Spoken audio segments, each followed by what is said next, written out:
Hello friends, welcome to smile talk paramedical channel.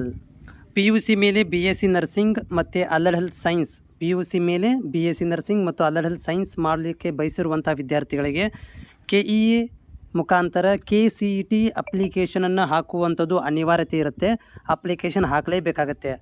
ಆದರೆ KCET ಎಕ್ಸಾಮನ್ನು BSc nursing ಮಾಡಬೇಕು ಅಂತ ಬಯಸಿರುವಂಥ ವಿದ್ಯಾರ್ಥಿಗಳು ಮಾತ್ರ ಎಕ್ಸಾಮನ್ನು ಬರೀಬೇಕಾಗತ್ತೆ. ಅಲರ್ಟ್ ಹೆಲ್ತ್ ಸೈನ್ಸ್ ವಿದ್ಯಾರ್ಥಿಗಳು ಅಪ್ಲಿಕೇಶನನ್ನು ಮಾತ್ರ ಹಾಕಬೇಕಾಗತ್ತೆ.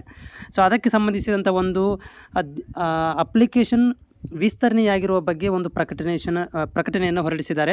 ಸೊ ಏನು ಅಂತ ಹೇಳ್ತಾ ಇದ್ದಾರೆ ಅಂದರೆ, ಇಲ್ಲಿ 30 ತಾರೀಕಿನಿಂದ 1ನೇ ತಾರೀಕು ತನಕನೂ ಸಂಜೆ 4 ಗಂಟೆ ತನಕ ನಿಮ್ಗೆ ಏನು ಮಾಡ್ತಾರೆ ಅಂದರೆ, KCET ಅಪ್ಲಿಕೇಶನನ್ನು ಹಾಕಲಿಕ್ಕೆ ಕಾಲಾವಕಾಶನ ಮತ್ತೆ ಕೊಡಲಾಗಿದೆ.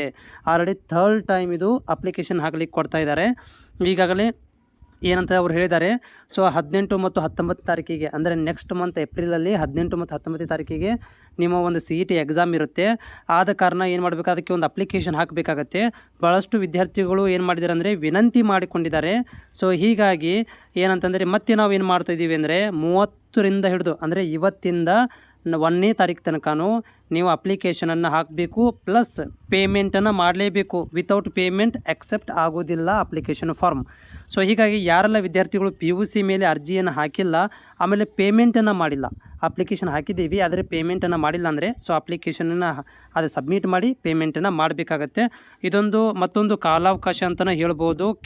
ವತಿಯಿಂದ ಆಲ್ರೆಡಿ PUC ವಿದ್ಯಾರ್ಥಿಗಳಿಗೆ BSc ನರ್ಸಿಂಗ್ ನೀವು ಪ್ರೈವೇಟಲ್ಲಿ ಆದರೂ ಹೋಗಿ, ಗೌರ್ಮೆಂಟಲ್ಲಾದರೂ ಹೋಗಿ, ಅಥವಾ ಏನೋ ಫ್ರೀಯಾಗಿರೋ ಅಡ್ಮಿಷನ್ ತೊಗೊಳ್ಳಿ ಅಥವಾ ದುಡ್ಡು ಕೊಟ್ಟು ತೊಗೊಳ್ಳಿ, ಏನೋ ಒಂದು ಮಾಡಬೇಕಂದ್ರೂ ಕೂಡ ಕಂಪಲ್ಸರಿ ನೀವು CET ಎಕ್ಸಾಮನ್ನು ಬರೀಲೇಬೇಕು. ಅದಕ್ಕೆ ಅಪ್ಲಿಕೇಶನನ್ನು ಹಾಕಬೇಕಾಗತ್ತೆ. ಸೊ ಅದಕ್ಕೆ ಒಂದು ಟೈಮನ್ನು ಮತ್ತೆ ಕಾಲಾವಕಾಶನ ಕೊಟ್ಟಿದ್ದಾರೆ. ಇವತ್ತು, ನಾಳೆ ಮತ್ತು ನಾಡಿದ್ದು 3 ದಿನ ನಿಮಗೆ ಕಾಲಾವಕಾಶ ಇದೆ.